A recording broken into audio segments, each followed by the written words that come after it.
नमस्कार। आप सभी को आशा है आप लोग आनंद पूर्वक होंगे और परिश्रम से पढ़ते हुए आगे बढ़ रहे होंगे। आपका मनपसंद YouTube चैनल संस्कृत क्लास में डीजी आज क्लास 9th के बच्चों के लिए वीडियो लाया है कि पठित पद्यांश पर आधारित सारा कार्य कैसे किया जाए, कैसे एक पदेन पूर्ण वाक्यन उत्तर ढूंढे जाएं, भाषिक कार्य के प्रश्न कैसे किए जाएं, ये सब आपको इस वीडियो में देखने को मिलेगा। आगे बढ़े उसके पहले वही बात कि इस संस्कृत क्लास में डीजी यूट्यूब चैनल को सब्सक्राइब कर लीजिए भाई, शेयर कीजिए, लाइक कीजिए, अपने साथियों के साथ बांटिए, क्योंकि ज्ञान बांटने से बढ़ता है।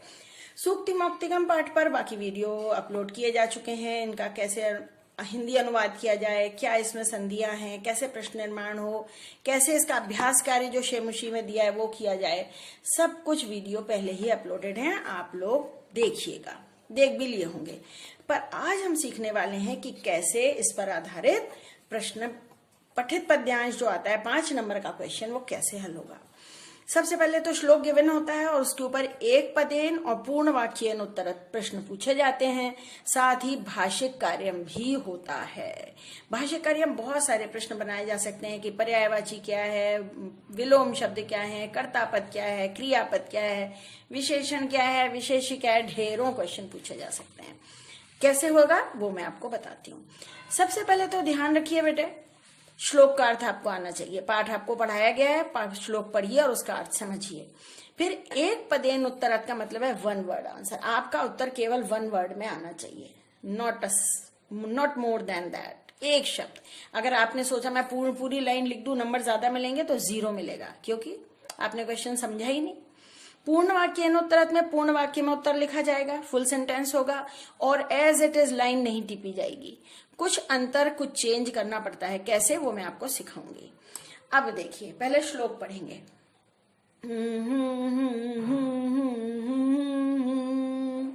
वृत्तम यत्नेन संरक्षेत वित्तम एति च याति च अक्षीणो वित्ततः क्षीणो वृत्तस्तु हतो हतः। देखा भाई, ये अर्थ है इसका। तो अर्थ क्या है कि चरित्र की यत्न से रक्षा की जानी चाहिए। चरित्र की यत्न से रक्षा की जानी चाहिए। वित्त माने धन, धन तो एति आता है और चला जाता है। धन की रक्षा कर रहे हैं, पहले अपना कैरेक्टर संभालें, है ना। अक्षीण वित्ततः क्षीण, वित्त माने धन, धन के क्षीण होने से, धन के नष्ट होने से अक्षीण कुछ भी नुकसान नहीं होता। लेकिन वृत्ततः तु चरित्र के नष्ट होने से तो जीवित ही मरे हुए के समान हो जाता है। सही बात है। If character is lost everything is lost. अपने चरित्र की रक्षा यत्न से करनी चाहिए।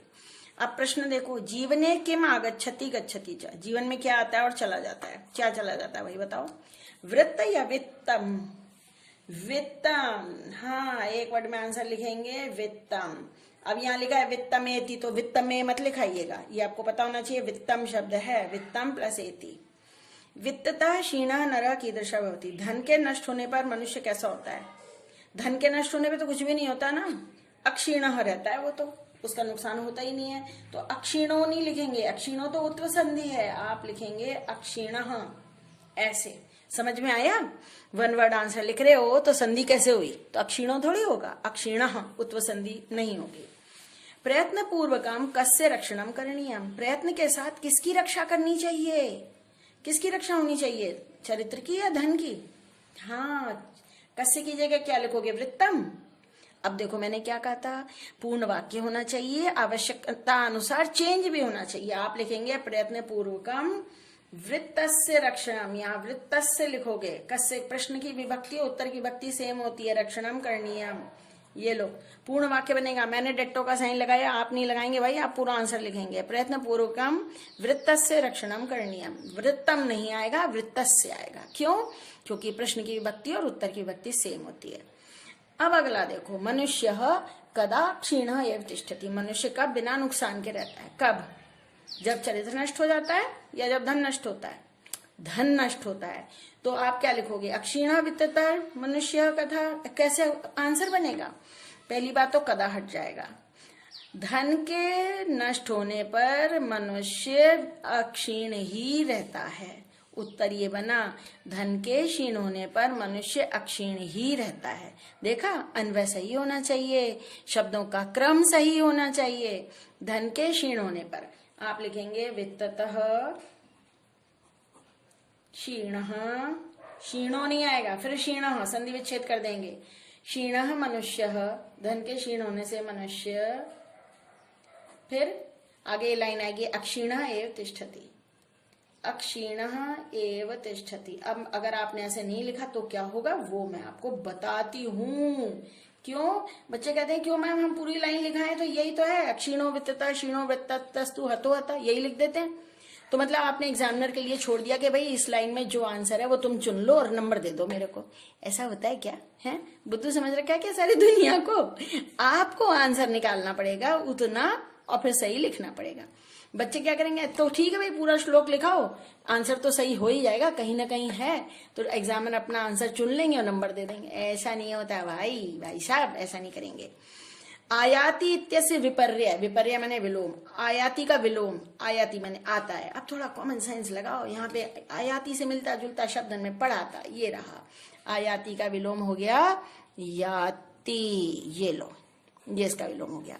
धनम इत्यर्थे किम पदम प्रयुक्तम, धनम इस अर्थ में कौन सा शब्द आया? धनम किस शब्द का अर्थ है? धन। वित्तमेति, वित्ततः या वित्तम? वित्तम, ये संधि विच्छेद करके भरेंगे, वित्तम। धनम तो वित्तम, ये नपुंसकलिंग तो ये भी नपुंसकलिंग। मैंने कहा ना आपको कि प्रश्न और उत्तर की विभक्ति समान होती है।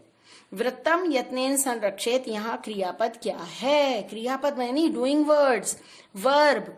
वृत्तम नहीं हो सकती, यत्नेन यत्न से संरक्षित, ये विधिलिंग लगा है तो संरक्षित इसका क्रियापद हो गया, संरक्षित ये क्रियापद है। ठीक, इस तरह एक श्लोक पूरा हुआ। अगला श्लोक भी देख लिया जाए। ये श्लोक मेरे हिसाब से बहुत इंपॉर्टेंट है, इस बार तो भाई इसको पूछा ही जाना चाहिए, जरूर जरूर जरूर।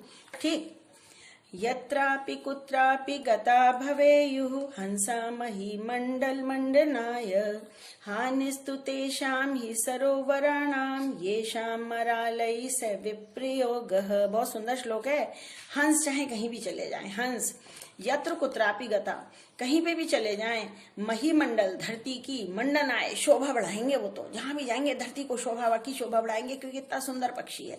हानि तो तेषाम ही सरोवराणाम, हानि तो उन सरोवरों की होगी, तालाबों की होगी जिन्हें मरालों के साथ, मराल माने हंस, जिन्हें हंसों के साथ वियोग झेलना पड़ेगा।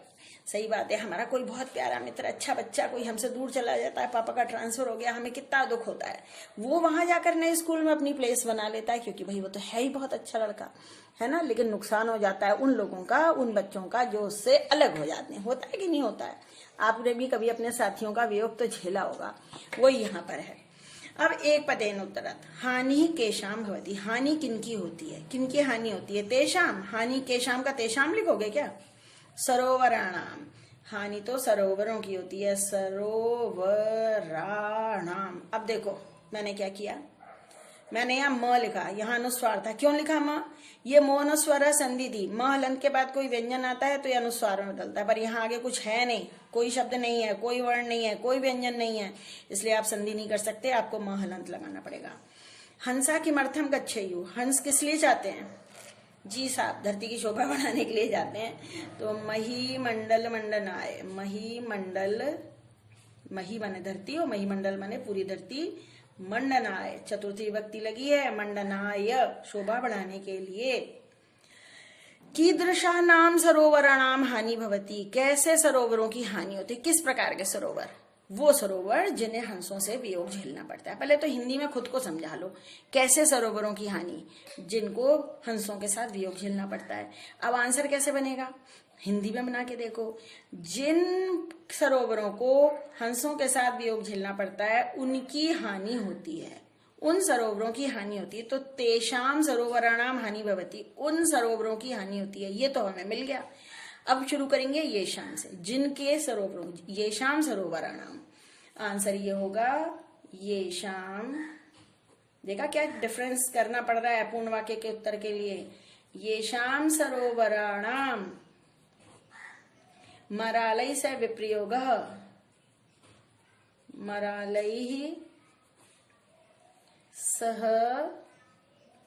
विप्रयोगः भवति। विप्रयोगः वियोग होता है, भवति भी लिखो होता है। तेषाम सरोवराणाम हानि भवति, या फिर से लिखो तेषाम हानि भवति, उनकी हानि होती है। सरोवराणाम एक बार तो आ ही गया, तेषाम हानि भवति। आंसर पूर्ण वाक्य का श्लोक में बहुत सावधानी से डिजाइन करके लिखना चाहिए, कोई शब्द फालतू नहीं। और ये तो मत कभी करना कि पूरी लाइन आप लिखाए कि आंसर ये है, मतलब एग्जामिनर खुद ढूंढे आंसर का है। तो आपको अगर कोई बहुत दयालु एग्जामिनर होगा ना, तभी आपको 1 में 2 नंबर का क्वेश्चन आता ही है। और ये हाफ मार्क के होते हैं, तो ये तो हाफ आपको मिल गया, 1 वर्ड लिखा। अब इसमें अगर आपने पूरी लाइन टिपा दी तो एग्जामिनर बहुत दयालु हुआ तो आधा या 1 नंबर देगा भाई, या तो आधा देगा, 1 देगा, 2 तो कतई नहीं देगा। 2 उस बच्चे को मिलेंगे जो अन्वय करके सही उत्तर लिखेगा। तभी तो कोई बहुत अच्छा पेपर करने के बाद भी 100 में से 100 लाता है, कोई 99 पे टकता है। क्यों? ये पूर्ण वाक्य में ही ये गड़बड़ी होती है। पूर्ण वाक्य का उत्तर ठीक से प्लान करके, डिजाइन करके, हिंदी अनुवाद करके लिखिए, और लिखने के बाद फिर चेक करिए जिन सरोवरों का क्या हंस के साथ वियोग होता है उनकी हानि होती है। सही है भाई मेरा तो, है ना? ऐसे। अब मराला इत्यस्य किम पर्याय पदम, यहां बता रही थी मैं, मराल का पर्यायवाची क्या होता है? मरालाह, प्रथमा विभक्ति बहुवचन है। हंसा, हंसा आंसर है यहाँ पे, या हंसाह, विसर्ग का लोप हो रहा है। ये हंसाह लिखोगे, हंसा नहीं लिख के आना। 9th क्लास में आपको पता चल चुका है, हंसा कोई शब्द नहीं होता, हंसाह होता है। तेषाम ही सरोवराणाम, यहाँ विशेषण क्या है? विशेषण वे शब्द होते हैं जो विशेष्य को डिस्क्राइब करते हैं। विशेष्य है सरोवर। कैसा सरोवर? कैसे सरोवर? तेषाम सरोवर, उन सरोवरों की। यहाँ तेषाम सार्वनामिक विशेषण है, यह है तेषाम। एक ही शब्द में उत्तर लिख रहे हो तो मां लगाओ, यहाँ अनुस्वार है क्योंकि आगे व्यंजन आया है। संयोगा इत्यस्य किम विपर्य पदम, विपर्य यानी विलोम। संयोग का विलोम यहाँ क्या आया? संयोग वियोग होता है, पर यहाँ वियोग नहीं आया, उसके लिए आया विप्रयोग। आप लिखेंगे, यहाँ लिखती हूं मैं विप्रयोग। विप्रयोग माने भी विलोम, वियोग होना। गतः इति क्रियापद से कर्ता पद। गतः का मतलब चले गए, इसका कर्ता तो जाने का काम कौन कर रहा है? जो काम करता है वही कर्ता होता है। यहाँ कौन गए हैं? धरती गई है, सरोवर गए हैं, कि हंस गए हैं? हंस गए हैं। कॉमन सेंस, अपने आप से ही क्वेश्चन पूछो भाई, गता जा गए, गए कौन गए हैं? यहाँ पे हंस गए हैं, तो कर्ता क्या हुआ? यही शब्द हुआ, हंसाह। अनुस्वार लगाओगे, ठीक है। विसर्ग लगाओगे कि नहीं लगाओगे? लगाएंगे जी, हंसा होता है, आप जान चुके हैं हंसा होता है, विसर्ग तो लगेंगे ही लगेंगे। तो बच्चे इस तरीके से आप समझ गए कि पूर्ण वाक्य उत्तरत में कितनी सावधानी रखनी है और नंबर किस किस प्रकार मिलते हैं। ये हो गया 2 और 1 ये 3, और ये जो 4 क्वेश्चन आएंगे ये हाफ मार्क के आएंगे, तो ये भी 2 नंबर हो गए, 2, 2, 4 और 1, 5। इस तरह 5 मार्क्स का पठित पद्यांश आता है। आशा है आपको समझ में आया होगा पठित गद्य पद्यांश के प्रश्न कैसे हल किए जाते हैं। आगे अवसर मिलेगा तो एक आध वीडियो इस पर मैं और भी बनाऊंगी, लेकिन अगर आप कहेंगे तो अब आप तो बताते रहिए मुझे, आप जो फरमाइश करते हैं वो वीडियो मैं बना के अपलोड कर देती हूँ, क्योंकि ऑलरेडी बहुत वीडियो अपलोड है मेरे यूट्यूब चैनल पर। कोई 390 वीडियो टोटल अपलोड है 9th-10th के, बेसिक ग्रामर से लेकर पूरे लेसन पाठों पर आधारित सारा काम सब कुछ आपके लिए उपलब्ध है, बिल्कुल बिना किसी शुल्क के, बिना किसी फीस के। तो भाई इतना तो बनता है ना कि मेरा यूट्यूब चैनल आप सब्सक्राइब कर लें, शेयर करें अपने साथियों साथ, उसको मिलकर पढ़ें और संस्कृत का ज्ञान अपना बढ़ाते रहें। ठीक, तो बस अब समाप्त करती हूँ। मेरे अन्य वीडियोस भी देखिए, डिस्क्रिप्शन बॉक्स में सबके लिंक गिवन हैं। आपके लिए अनंत शुभकामनाएं।